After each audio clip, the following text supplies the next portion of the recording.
ሰላም ሰላም ውዶቼ ማሮቼ ውድ ቤተሰቦቼ ውድ ጓደኞቼ ውድ የሀገር ልጆች እንደምን አላችሁ? እንደምን ቆያችሁ?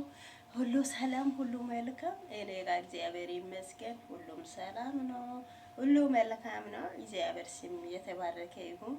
ውድ ቤተሰቦቼ ተባረኩ፣ ዘመናችሁ የተባረከ ይሁን። ሰብስክራይብ እያደረጋችሁ ላይክ እያደረጋችሁ እለፉ። እንግዲህ አዲስ ነኝ ብዬ ነገር ያለው እነን እያስታወሳችሁ ይለፉ እና እያልኩ በያላችሁበት ቦታ ጌታ እግዚአብሔር ፍቅር ጤና ይስጣችሁ እና እያልኩ ዛሬ አንድ ቪዲዮ ይዤ ነው የመጣሁት። ትላንት የሆነ ቪዲዮ አይቼ ነበርኩኝ እና ማታ ቪዲዮ መስራት አልቻልኩም፣ ሰዎቹ ስላሉ ማለት ነው።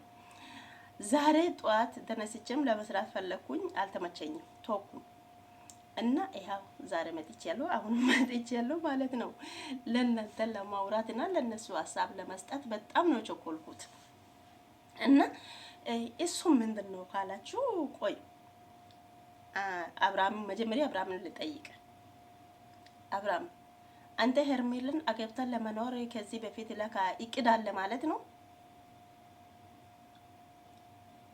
ደግሞ ከሩታ ጋር ሆናለሁ፣ አፈቅራታለሁ፣ እወዳታለሁ፣ ከሷ ጋር መሆን ፈልጋለሁ ለማለት በልጅቷ ፊት አንተ ለምን ምን አስፈራል? እሷ ምንድን ናት ላንተ? እቺት ቆሻሻ ምንድን ናት እሷ? ያንተ ትዳሩን በተነች። ስለዚህ ሰው ሁሉ ይጠላታል እሷን። ማንም የሚወድ የለም፣ ማንም የሚወድ የለም። አንተ ብቻ ትወዳታለህ፣ እሷ ትወዳለች እንጂ ማንም ሰው ኦዲየንስ ማንም የሚወድ የለም እሷን። ለምን? የእሷ ስራ ትክክል አይደለም፣ ስራ ትክክል አይደለም። ታውቃለህ አብርሃም፣ የእሷ ስራ ትክክል አይደለም። ያንተ ትዳሩ በእሷ ምክንያት ተበትኗል። ከሩታ ጋር ያለው ፍቅር ያለው ነገር ሁሉ በእሷ ምክንያት ተበትኗል። ፍቅሩን አታል በዛም ከዛም አልፎ ተርፎ ካንተ ጋር ያሉ ያንተ በስተጀርባ ያሉ ያንተ ጓደኞቹ ሁሉ አንድ ከአንዱ ጋር ተጣልቶ እዛ ጋር አለቁ። አንተ ግን ዶንቆሮ ነህ። ተመልሰህ ወደ ኋላ አትይ። ያንተ ሁኔታ የሚያስጠላ ይሄ ነው። ለምን ያጣላችሁ? ምን ሆናችሁ ነው ምናምን ብላ እነሱን አትጠይቅም። ምክንያቱም ሁሉንም አንተም ታውቃለህ፣ እነሱም ያውቃሉ። አንተ አውቃ ፈቅደ ወደ የምታደርገው ነገር ነው። ከልጅቷ ጋር አንተ የምትሆነው ነገር ሁሉ ያንተ አይምሮ ያንተ ልብ ሁሉ ያውቃል። ግን ልጅቷን ማንም አይወድም። ያንተ ቤተሰብ ቢሆንም ኦዲየንስም ቢሆንም የሩታ ቤተሰብ ቢሆንም ሩታ ቢሆንም ማንም የሚወድ የለም። ሰይጣን ናት፣ አጨበርባሪ ናት ማለት የፈለከውት የሷ ስራ ትክክል አይደለም። ሴት ሆና በሴት ላይ እንደዚህ አይነት ግፍ የምታደርግ ትዳር ያለው ወንድ በሱ ላይ መጣበቅ፣ ያንተ እንትን ስር እግሩን አስገብታ ፎቶ የምታነሳት ምን አይነት ባለጌና አርመኔ ልጅ ናት? እግዚአብሔርን በኢየሱስም እንዴት እንደተናደድኩ። ከዛም አሁን ደግሞ መታ አንተ ደግሞ እንደዚህ ሆነ በሩታ ፊት ለልጅቷ ለመውረድ እንዴት እንደፈራ። ምን አስፈራ? ያቺኛው ሚስት ናት፣ የልጅ አባት ናት፣ የልጅ እናት ናት። እቺት ማን ናት? አንተ ለጊዜው የምትጠቀመው ናት። አንተ ያ ነገር ከፈለክ ሚስት አለች አይደለም? ውጪ ሌላ ሴት ጋር ለምን ምን አስካይዳል?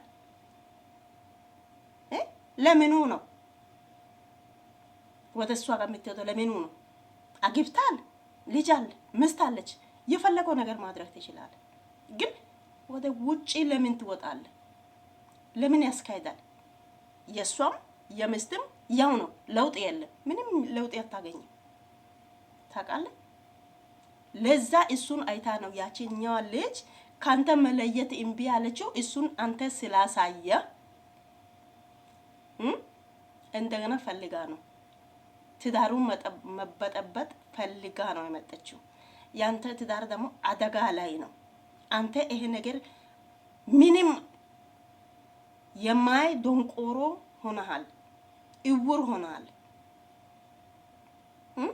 ሩታ ከዚህ በፊት ለአንተ ምን አይነት ፍቅር አላት? ምን አይነት ልጅ ናት? ግን እሷ እርጉዝ ሆና ያንተ ልጅ ተሸክማ ከአንድ ወር ጀምራ እስከ 9 ወር እምባ እየበላች ቆይታለች። አንተ ትላንት አልቅሰ እንደዚህ ሆኜ እሷ 9 ወር ሙሉ እኮ ነው ያለቀሰችው እግዚአብሔርን። አንተ ደግሞ ትላንት መተ እንደዚህ መፈናረቅ ምንም አያዛዝንም። እግዚአብሔርን ያንተ ስራ እኮ በጣም ታልካሻ እርካሽ ነገር ነው። አንተ ያረከው በሷ ላይ በሩታ ላይ ያረከው ነገር ጥሩ አድርጋል። አሁን ደግሞ ትላንት መተ ዛሬ ደግሞ ትፈናረቃለህ እንዴ? አንተ 10 ጊዜ ብታለቅስ ምንም አይደለም። እግዚአብሔርን ምንም እና ቢሆን ምንም አላዝንም። ምክንያቱም ያንተ ስራ ነው። ይገባል። ሌሎችም ጥሩ ትምህርት ይዛችሁ ሚዲያ ማውጣት አለባችሁ እንጂ ዝሙት ነገር መጥፎ ነገር ይዛችሁ የሆነ ሸረምጣ ነገር ይዛችሁ ወደ ሚዲያ ማምጣት የለበትም። ሚዲያ የሚወጣ ሰው እኮ ጥሩ ነገር ለመማር ለማየት ነው እንጂ የእናንተ ዝሙት ነገር ማየት አይደለም። ፎቶ እንዴት እንደሚነሱ ይሄን ደግሞ ፋዘርና ማዘር በአልጋ ላይ እንዴት እንደሚወጡ እስከ አልጋ አሳያችሁ እኮ። ከዛ በኋላ አሁን ወደ ሩታ እኮ የተከበረች ባለ ትዳሩን አክብራ የምትኖር ቤተሰቡም የተከበረ ራሳችሁ ተከብሮ አንተን አክብሮ እስካሁን ቆዩ። አንተ ግን በልጅቷ ላይ የምታደርገው ነገር ሁሉ እያዩ ጥፋቱን ሁሉን እያዩ ችሎ ዝም አሉት። አንተን ለአንተ ክብር ስላለ ነው። አንተ ግን እርካሽ ሆነ በመሬት ላይ እንደዚህ ተጎትተ በልጅቷ ላይ ተጫውተ ትላንት መተ ዛሬ እኔ እንዲሆኝ ትላለህ። ይጋባሃል። አንተ ማልቀስ ሳይሆን መግረፍ አለባቸው። እነሱ እግዚአብሔርን ይዞ መግረፍ አለባቸው። ካንተ አብርሽ ብዙ ትዕግስት ያስፈልጋል። ብዙ ገና ብዙ አይ ትዕግስት የለኝም እኔ አልችልም ካልክ አሁንም ያንተ ነገር እኔ እንጃ አደጋ ላይ ነኝ። መረጃ ሁሉ በሩታ እጅ ነው። የፈለከው ማድረግ ሩታ ትችላለች፣ መረጃ ስላለ ማለት ነው። አንተ ግን ሁሉም ነገር ኖርማል ነው፣ እኔ ጋር ኖርማል ነው ትላለህ። ምን ነው ኖርማሉ? ከሴት ጋር በየቦታው በየአልጋው መንከሳከስ ይሄ ኖርማል ነው? ባለትዳር ወንድ በየቦታው ከሴት ጋር እንደዚህ መሆኑ ኖርማል ነው ላንተ? ለነካ መጥፎ መስሎ አይታይም። ኖርማል ነው እንዴ? እንደዚህ ይባላል? ሄድና በቤተሰብ ላይ እንደዚህ ይበል። ኖርማል ነው። እናንተ መታችሁ ሌላ ሰው ላይ ሴት ላይ እንዲሆኑ ብላ እስቲ ንገር ሄድ። እሱ ኖርማል ነው አይደለም? ተረጋግጣለህ። በጣም አሳፋሪ ነገር ነው። ሩታ እንኳን ባንቺ ፊት እንኳን ተናገረ። ግን ከዛም አልፎ ተርፎ በመስት ፊት እቺ ደግሞ ቆሻሻ መታ ትስማለች። ወይኔ በላቸው። ወይኔ ሩታ እኔ ቢሆን በዛው ነው የሚይዘው፣ በዛው ይዤ ነው የሚወድቀው። እግዚአብሔርን ባለም በኔ ፊት ትስማለች። አፍራባት ትሰማ ቆሻሻ። ዛሬ ወሬ ይዘለው የመጣነው እግዚአብሔር አምላክ ይባርካችሁ። ተባረኩ ውዶቼ ማሪያዎቼ። እንን ለሩታ ለሄርሜላ ለአብርሽ አድርሱ። አብርሽ ይገባል። አንተ ይሄ ነገር ያንሳል ራሱ። ሩታ እኮ 9 ወር ሙሉ እምባ ሆነች።